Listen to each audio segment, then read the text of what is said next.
Hello everyone, my name is Atul Tiwari and you are listening me on my YouTube channel Changemaker Classes। तो जैसा कि आपको classes के introduction में बताया था कि इंग्लिश के साथ साथ कोशिश करेंगे थोड़ी सी मोटिवेशन के बारे में भी हम लोग बातचीत करेंगे। तो इस बातचीत के क्रम में एक कोशिश ये है कि आपको रेगुलरली कुछ स्टोरीज सुनाई जाए, कुछ कहानियाँ सुनाई जाए, कोई इंस्पिरेशनल स्टोरी आपके सामने प्रेजेंट की जाए। और इंस्पिरेशन की बात अगर कर रहे हैं तो ये इंस्पिरेशन कहीं से भी आ सकता है। तो कोशिश करेंगे आपके साथ जो स्टोरीज शेयर की जाएं इंडिविजुअल्स की, वो अलग अलग फील्ड से हों, मे बी सिनेमा से हों, स्पोर्ट्स से हों, बिजनेस से हों, पॉलिटिक्स से हों या किसी भी और क्षेत्र से। तो स्टोरीज के क्रम में एक कहानी, इंस्पिरेशनल स्टोरीज के क्रम में जो कहानी मेरे जहन में सबसे पहले आई थी इस थॉट के साथ, वो कहानी थी एक ऐसी शख्सियत की जिसे हम कभी बिग बी कहते हैं, जिसे हम कभी सदी का महान नायक कहते हैं, जिसे हम शहंशाह के नाम से भी जानते हैं। और ये शख्सियत जहाँ खड़ी हो जाती है, लाइन वहीं से शुरू हो जाती है। तो इस क्रम में बात कर रहे हैं सदी के महानायक अमिताभ बच्चन जी की। तो बच्चन साहब की कहानी आपके सामने रखना चाहूँगा इस सेगमेंट की शुरुआत में, इस सेगमेंट के पहले एपिसोड में। और बच्चन साहब की कहानी सुनते हैं और कोशिश करते हैं कि इस कहानी से हम थोड़ी इंस्पिरेशन ले सकें, कुछ चीज़ें सीख सकें और आगे बढ़ सकें। तो इस कहानी की शुरुआत होती है 11 अक्टूबर 1942 को इलाहाबाद में बच्चन साहब के जन्म के साथ, जिसे आज हम प्रयागराज के नाम से जानते हैं। बच्चन साहब के पिताजी हरिवंश राय बच्चन जी, जिन्हें हम सब जानते हैं, वो एक बहुत ही पॉपुलर, बहुत ही फेमस कवि और साथ में एक जाने माने लेखक थे। उनकी माता जी तेजी बच्चन जी, वो एक सोशल एक्टिविस्ट थे। और बच्चन साहब का जो पहला नाम जो था, जो उनको उनको उनको उनके पेरेंट्स ने दिया था, वो नाम था इनकलाब। तो हम समझ सकते हैं, हम अंदाज़ा लगा सकते हैं कि अगर 11 अक्टूबर 1942 को एक बच्चा पैदा होता है जिसको उसके पेरेंट्स इनकलाब का नाम देते हैं, तो हम ज़रूर समझ सकते हैं कि ये बात कहीं ना कहीं हमारी आज़ादी की लड़ाई से इंस्पायर्ड होगी। ये नाम कहीं ना कहीं हमारी आज़ादी की लड़ाई से इंस्पायर्ड होगा। बाद में बच्चन साहब का नाम अमिताभ बदल करके रखा गया, और ये सजेशन एक जाने माने लेखक सुमित्रा नंदन पंत जी का आया था, जो श्री हरिवंश राय बच्चन जी के अच्छे मित्र थे। बच्चन साहब ने अपनी पढ़ाई लिखाई ख़त्म करी, और अपनी पढ़ाई ख़त्म करने के बाद जब उन्होंने अपने करियर में पहला कदम बढ़ाया, तो उनका पहला कदम था ऑल इंडिया रेडियो की तरफ, जहां उन्होंने अप्लाई किया था न्यूज़ रीडर के रोल के लिए। बट अनफॉर्चुनेटली, या कहें फॉर्चुनेटली, बात वहाँ बनी नहीं। बच्चन साहब को ऑल इंडिया रेडियो ने रिजेक्ट कर दिया, ये कह के कि उनकी आवाज़ बहुत भारी और बहुत भद्दी है। ध्यान देने वाली बात यह है कि हम उस आवाज़ के बारे में बात कर रहे हैं जिस आवाज़ ने हमारे देश में कोविड-19 के टेस्टिंग टाइम में लोगों से गुजारिश करी कि आप अपने घरों में रहें, दूरी बना के रखें, और हमने उस आवाज़ को भली भांति समझा और हमने उसके इंस्ट्रक्शंस को फॉलो किया। ये वो आवाज़ है जो हमारे कानों में पड़ती है तो एक बहुत सुखद अनुभूति होती है। एनीवेज, वहाँ से रिजेक्शन मिला बच्चन साहब को। इसके बाद बच्चन साहब के फिल्म करियर की शुरुआत हुई 1969 में, जहाँ पे उन्होंने अपनी पहली मूवी भुवन शोम में एज अ वॉइस नरेटर काम किया। वॉइस नरेटर यानी कि पर्दे के पीछे से जो आपको आवाज़ एक फिल्म की स्टोरी बताती है, as a voice narrator Bachchan साहब को उनका पहला काम मिला था। बच्चन साहब को 30 की उम्र तक एक फेल्ड न्यूकमर का टैग मिला था, जहाँ पे उन्हें एक स्ट्रगलिंग एक्टर, एक फेल्ड न्यूकमर के टैग से नवाजा गया था, क्योंकि तब तक उनकी 12 फ्लॉप फिल्में आ चुकी थी। रिजेक्शन का दौर थमा नहीं था AIR के बाद, उनकी 12 फ्लॉप फिल्में आ चुकी थी और सिर्फ 2 हिट फिल्में थी, जिनमें एक का नाम था बॉम्बे टू गोवा और दूसरी फिल्म थी आनंद, जिसमें उन्होंने एक सपोर्टिंग एक्टर का किरदार किया था। जो पॉपुलैरिटी का दौर शुरू हुआ, जो फेम मिलना शुरू हुआ बच्चन साहब को, वो अर्ली 1970s में मिलना शुरू हुआ, जहाँ पे उन्होंने बहुत सारी सुपर हिट फिल्में करी, जिनमें से आनंद, जंजीर, रोटी कपड़ा और मकान, दीवार, शोले जैसी ज़बरदस्त फिल्में बच्चन साहब ने हमारे हिंदी सिनेमा को दी।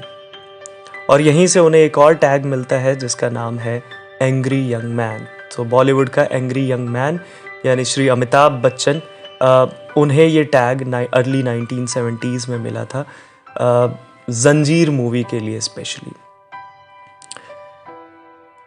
थोड़ा आगे बढ़ते हैं। 1982 में एक ऐसा हादसा हुआ, एक ऐसा एक्सीडेंट हुआ जिसने मानो रोक ही लगा दी थी बच्चन साहब के करियर पे। हुआ कुछ यूँ था कि फिल्म कूली की शूटिंग के दौरान एक स्टंट परफॉर्म करते हुए बच्चन साहब को एक इंजरी हुई थी, एक ऐसी इंजरी, एक फैटल इंजरी, एक जानलेवा चोट, जिसकी वजह से वो लगभग काफ़ी महीनों हॉस्पिटल में ज़िंदगी और मौत से लड़ते रहे। लेकिन कहते हैं ना कि it was just a bend and not the end. Destiny तो कुछ और ही थी। डेस्टिनी थी कि हम जानेंगे सदी के महान नायक को, हम जानेंगे उसकी महानता को, और हम बात करेंगे उस इंसान की सदियों सदियों तक। इसके बाद, चोट के बाद, जब बच्चन साहब ठीक हुए तो 1984 में उन्होंने फिल्म से थोड़े समय के लिए ब्रेक लिया और वो आए राजनीति के मैदान में।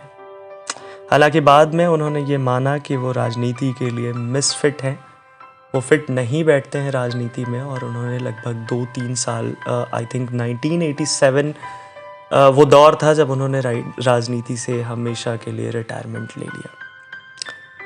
चुनाव की बात कर रहे थे, उनके long time family friend Rajiv Gandhi ji ने उन्हें अपनी पार्टी में आने को कहा, उनसे इलेक्शन लड़ने को कहा, जो उन्होंने किया।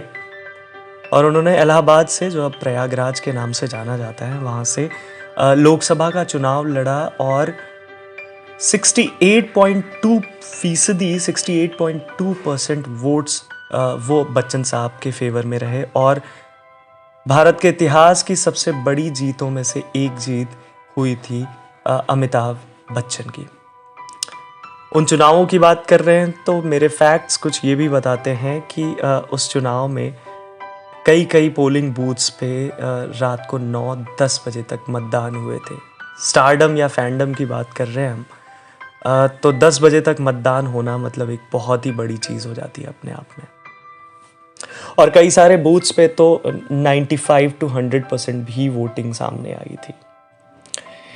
एनीवेज, आगे के दौर में बच्चन साहब ने अपने आप को पॉलिटिक्स में मिसफिट पाया, और जैसे ही उन्होंने पॉलिटिक्स से रिटायरमेंट लिया तो तमाम तरह के एलिगेशंस अलग अलग चुनावी दलों के द्वारा उनके ऊपर लगाया गया, जिसमें मेनली बोफोर्स घोटाले में उनका नाम सामने आया, उनका नाम उछाला गया, जो आगे चल के एक बेबुनियाद आरोप साबित हुआ, और बच्चन साहब उस आरोप से बाइज्जत बरी हो गए।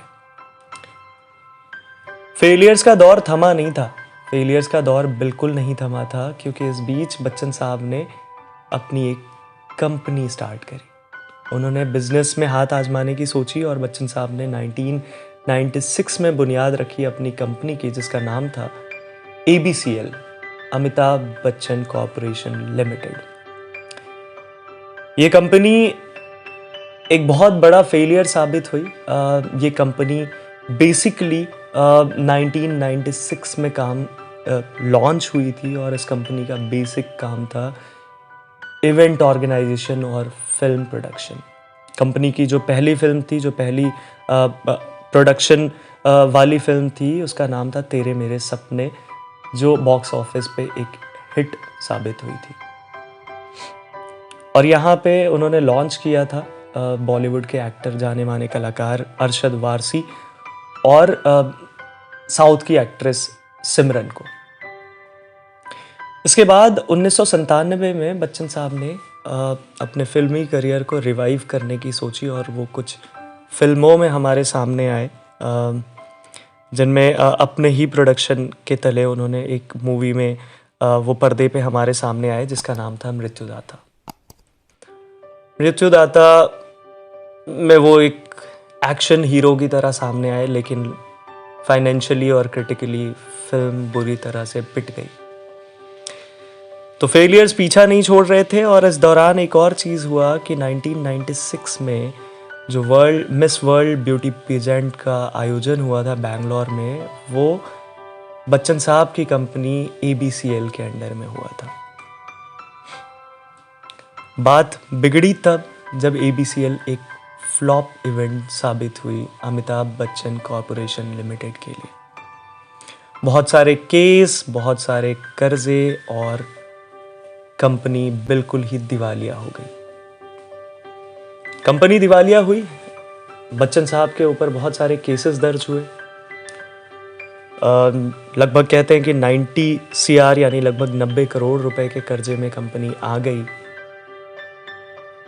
बच्चन साहब के घर पे कुर्की की नोटिस आ गई और ये दौर था जब एक इंसान, एक ऐसा इंसान जो उस दौर में टूटा नहीं। वो कहते हैं ना कि मुश्किलें आती हैं तो कुछ बिखर जाते हैं और कुछ निखर जाते हैं। तो बच्चन साहब बिखरने वालों में से तो थे नहीं।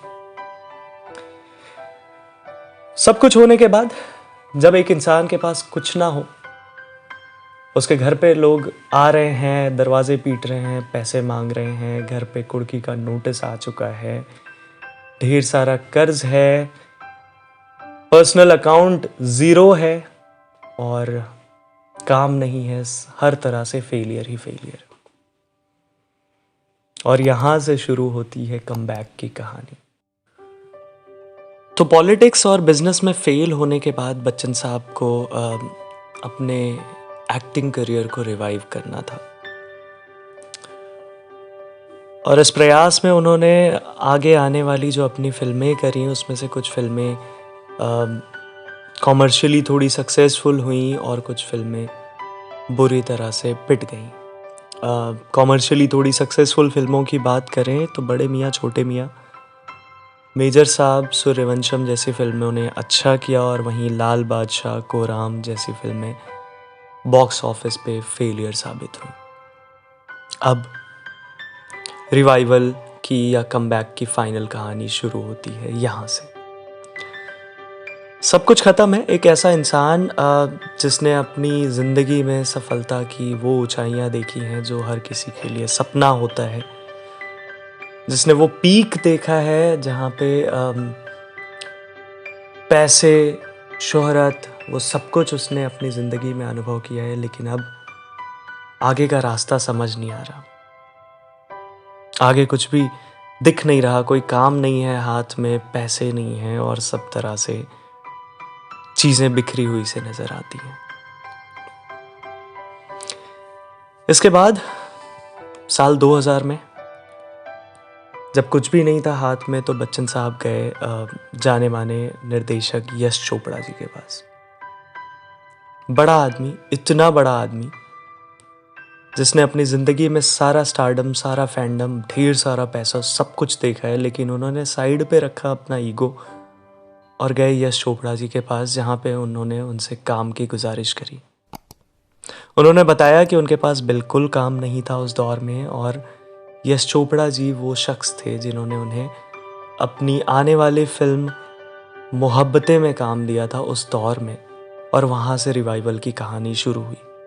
बच्चन साहब को मोहब्बतें मूवी मिली, उसके बाद बच्चन साहब को मिलता है एक शो जो आज भी हमारे दिलों पे राज करता है, जो हमारे घरों में हम बहुत पसंद करते हैं, जिसने टीआरपी के नए नए आयाम स्थापित किए हैं टेलीविज़न की इंडस्ट्री में, और वो शो था कौन बनेगा करोड़पति। तो अब सक्सेस का दौर शुरू हो चुका था और वो सारे फेलियर्स पीछे छूट चुके थे, और अब ये सूरज फिर से उगने की तैयारी में था। इसके बाद तो मानो हम फैन ही हो गए अमिताभ बच्चन 2.0 के। ढेर सारी ज़बरदस्त फिल्में करी अमिताभ बच्चन ने इस दौर में, जिसमें कभी खुशी कभी गम, बागबान, सरकार, पिंक, बदला, आरक्षण, ये कुछ ऐसी फिल्में हैं जो मेरे दिमाग में आती हैं, और इन्हें लोगों ने बहुत सराहा, अमिताभ बच्चन को बहुत सराहा, बहुत प्यार दिया, और अब यह अमिताभ बच्चन वो अमिताभ बच्चन हैं जिन्हें हम जानते हैं। लेकिन यूं ही नहीं बने ना, यूं ही नहीं बने वो अमिताभ बच्चन। फेलियर्स जिंदगी का एक बहुत अहम हिस्सा रहे। कई बार फेलियर्स आए, चाहे वो शुरुआती दौर में ऑल इंडिया रेडियो में रिजेक्ट होने की बात करें, या राजनीति में फेलियर की बात करें, और या फिर बात करें बिजनेस में ABCL के फेलियर की।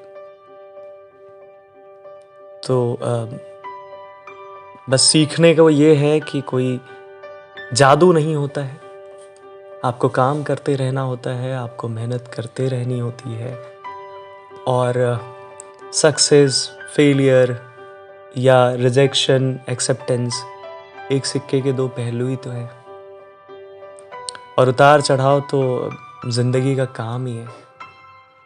आपने देखा है ना, वेंटिलेटर सपोर्ट पे अगर वो ग्राफ ऊपर नीचे हो रहा है, तो इसका मतलब है कि ज़िंदगी चल रही है, सांसें चल रही, और फ्लैट हो गई ना वो लाइन, तो इसका मतलब सांसें रुक चुकी है और ज़िंदगी रुक चुकी है। तो आई होप कि आपको कुछ चीज़ें समझ आई होंगी, आपको थोड़ी इंस्पिरेशन मिली होगी बच्चन साहब की कहानी से। आई होप आप भी लाइफ को उस तरह से अप्रोच करने को देखेंगे जिस तरह से बच्चन साहब ने किया था। और कहानी को ख़त्म करते हैं। अगर आपको ये कहानी पसंद आई, अगर आपको सुन के अच्छा लगा, तो इसको औरों के साथ में शेयर कीजिएगा, और कोशिश करिएगा कि ज़्यादा से ज़्यादा लोगों के पास ये इंस्पिरेशनल स्टोरी पहुँचे। So thank you so much guys. See you again in the next video, and a lot of stories are coming your way. Thank you so much.